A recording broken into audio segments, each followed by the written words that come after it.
If you like the content we bring you about the heavy metal world, please like, subscribe, and comment to help us grow the channel.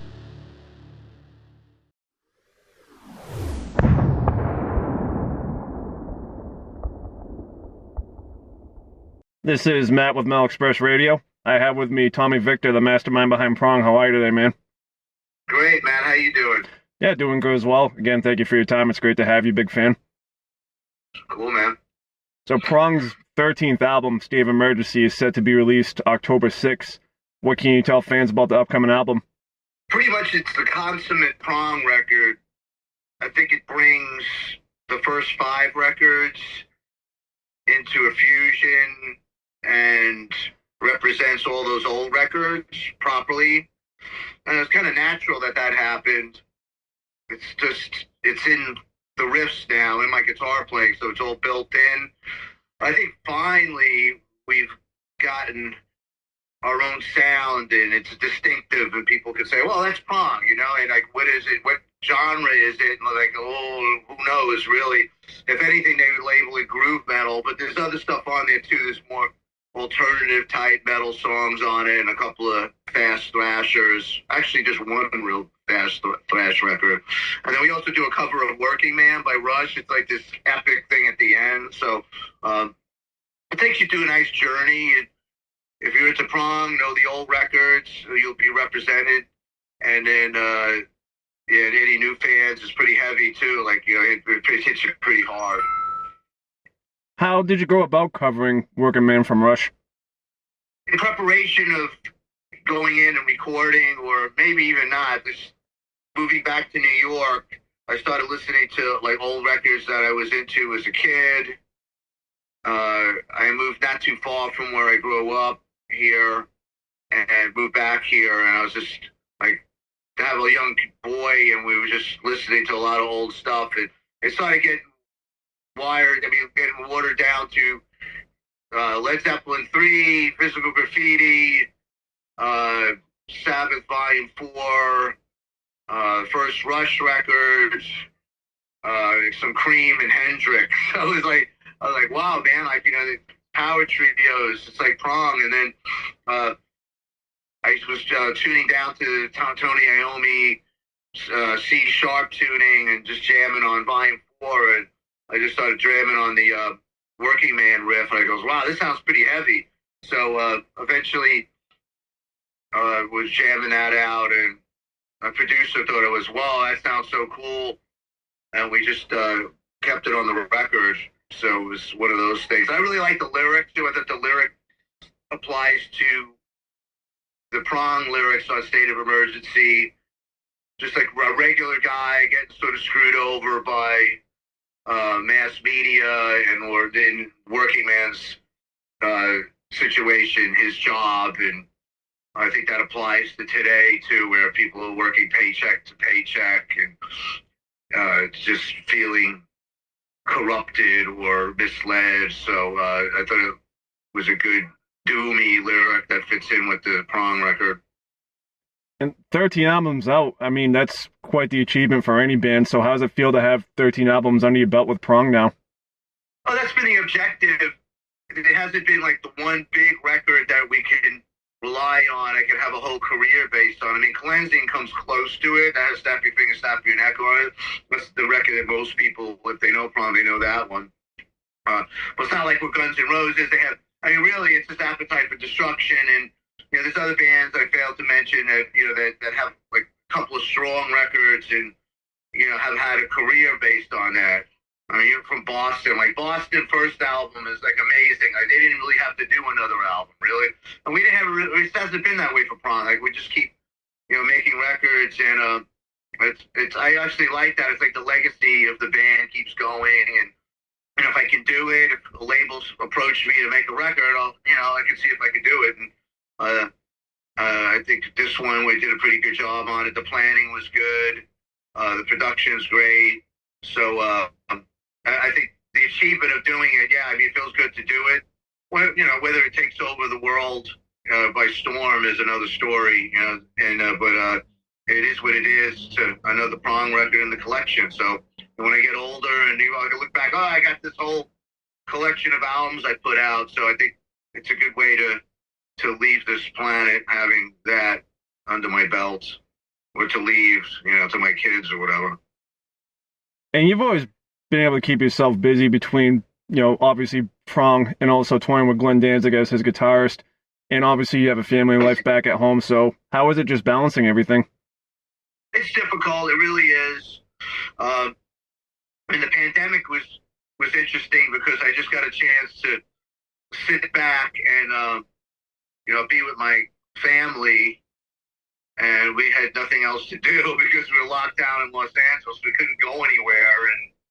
And there was a curfew and all kinds of crazy stuff that went on. So I'm not there anymore. But that was interesting. I was like, I didn't even know if I wanted to continue doing the band or anything for that matter. Like, my wife does fairly well. So, we were like, well, at that time she was in between jobs. So like, you want to just be a stay-at-home dad for a while? I was like, yeah, this would be cool. And then one thing led to another, where we got a tour offer. That was a killer tour with Black Label Society. And that was over. Then we got offered another tour with Overkill. That was great. And I was just like, well, I'm back in the game now. And then, Napalm, SBV got in touch with me and said, you want to do another Prong album? I'm like, okay, sure. So I got sort of pulled back into the whole thing. But as far as scheduling, it's always a problem. Like, it seems like Glenn always has a tour right when I'm supposed to be busy too. So it's like manipulating that is always a problem. And you've always toured with bands ranging from Fear Factory and Sepultura, but then at the same time you can tour with a band like Life of Agony or Helmet. How is it just playing with such a diverse audience? Well, I wish it was more like that. That was part of Prong when we started. We didn't really want to be a thrash band. We sort of got stuck in that a little bit, and so we broke out and did like the whole groove metal thing, and then like industrial metal in there. So we wanted to be able to be more expansive and play with different people. It hasn't really worked that way that much because it's difficult now to find who we can play with. So it's lucky that there are bands like Life of Agony, like we're going on tour with them in November in Europe. We benefited a little bit, but I think bands that have a certain genre, like the power metal trip, like these bands, they seem to be always working. Like there's such a big community with that, especially in Europe and worldwide, where if you fit into that genre, like you're doing good. Same thing was like black metal and death metal bands. I think have a better opportunity to continue to do a lot of touring because that community is strong. Like where does Prong fit in? Like who knows? There's some select bands that we could team up with here and there, but like we're not part of some scene or genre that much. Same thing with the hardcore bands. They could jump on and do so much work. Like Bad Ball, like they're always touring, always being in these packages, etc. So it's been tough for Prong. Has there ever been an audience that was tough for you to win over or anything? Or?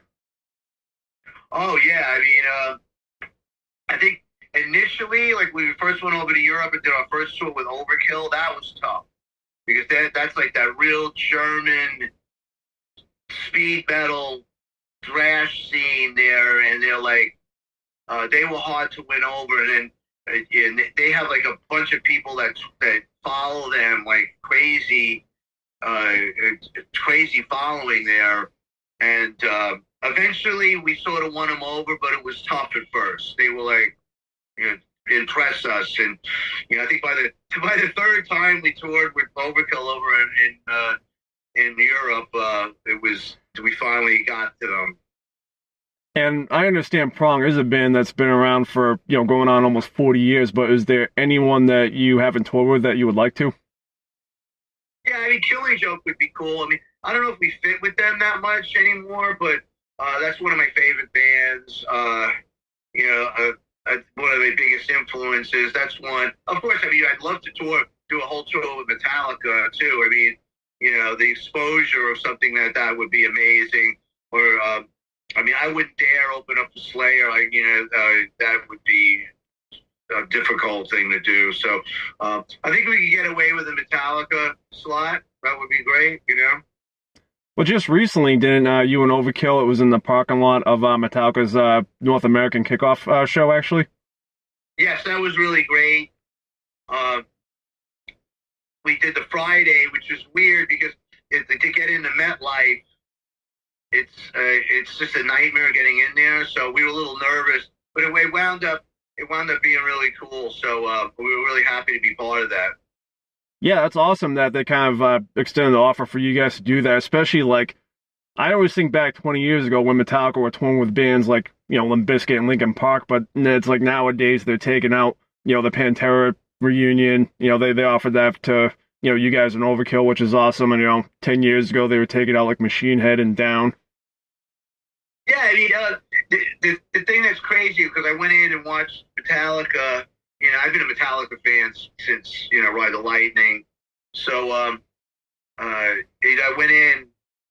We got bad. We could walk anywhere, and they treated us so well. Like we just, I could have walked into their dressing room if I wanted. I was just too scared. But I watched the sell. I was like, this is 80,000 people here to see a thrash band. I was like, this is crazy. I was like, this is really, really insane. Like 30 plus years after thrash started, and it's that popular.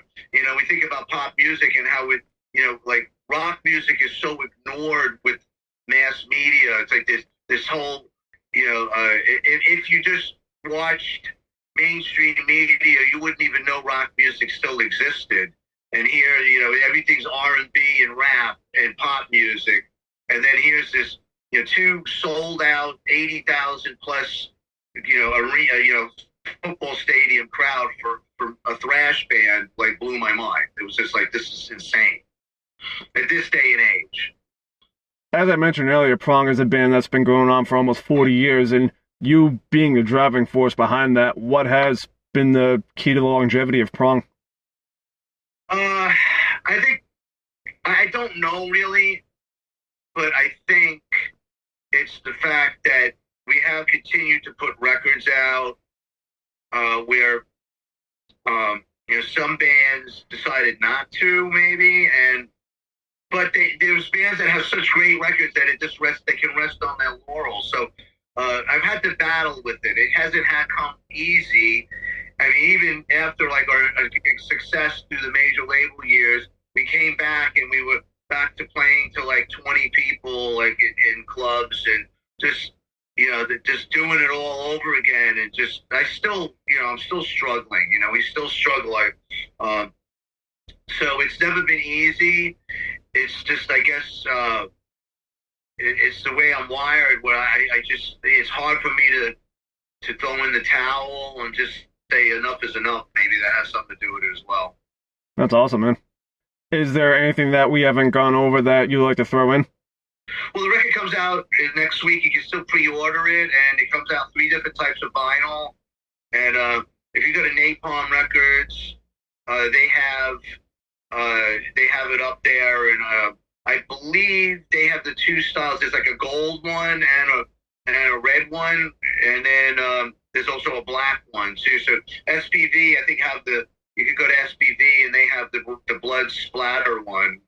So if you're into the vinyl, the packaging is just out of control, fantastic. It's by far the best Prong cover done by Marcelo Vasco. It's this crazy thing that really shows exactly what the lyrics are about, and this dystopian isolation that's going on in the world, and mainstream media control over people's brains is all pictured in this cover. So yeah, I mean, check out the cover. We got a new lyric video coming out for the title track, State of Emergency. That's coming out in a couple of days, and that came out like insanely cool. So that would be, take a look, just be on YouTube, be on a Napalm site, SPB, everywhere in a couple of days. If not, just go to prongmusic.com or our Facebook page, and just keep an eye out for it. So yeah, I mean, if you're in the New York area, we're playing a show October 20th at Dingbats in Clifton, New Jersey, and then we're doing an in-store appearance on record release day, October 6th, and that's at the Record Stop in Patchogue, Long Island. So if you want to come out, we're actually playing in the record store. Like we're going to do like 3 songs there. So not acoustic, amplified with a PA system, and then we're in there and out of there. So that should be cool. So yeah, I mean, then we're going on tour in through February and the end of February into March next year. It's not announced yet, but we're doing an American tour, and we're playing Boston. So can you announce who you're touring with, or not yet? No, okay. I don't want to make an announcement yet. All right. Now, my last question I have for you: out of Prong's 13 albums, what is one you would recommend to a new fan, and why? Out of all of them, well, I think you have to have 2. You have to have Cleansing. I mean, that's like the central record that people know that you should be familiar with, and I think that broke a lot of ground for a lot of bands. So take it for what it's worth. I like it. It definitely enabled a lot of people to have careers. That record. So and the new one. I mean, the new one, like I said, like it takes those first 5 records. That continued to break ground. Like we had, Force Fed, which Primitive Orange is like sort of a crossover New York hardcore record. So was Force Fed. It was a little like that grindcore, kept moving. And then we slowed it down to the groove metal, New York hardcore thing with Beg to Differ. Prove You Wrong got more like alternative metal. Then Cleansing, which is more, industrial, groove metal, alternative metal. Rude Awakening, which is definitely more of an industrial metal record. So, I mean, I think this new album pulls everything on that, and it's all in my guitar style now. Naturally, after playing these songs for so long, that they're all ingrained. So I think the new record, represents all that. So check out the new one, State of Emergency and Cleansing. That's about all the question I got for you. It's been great talking to you. I can't wait to hear the new album. If you like the content we bring you about the heavy metal world, please like, subscribe, and comment to help us grow the channel.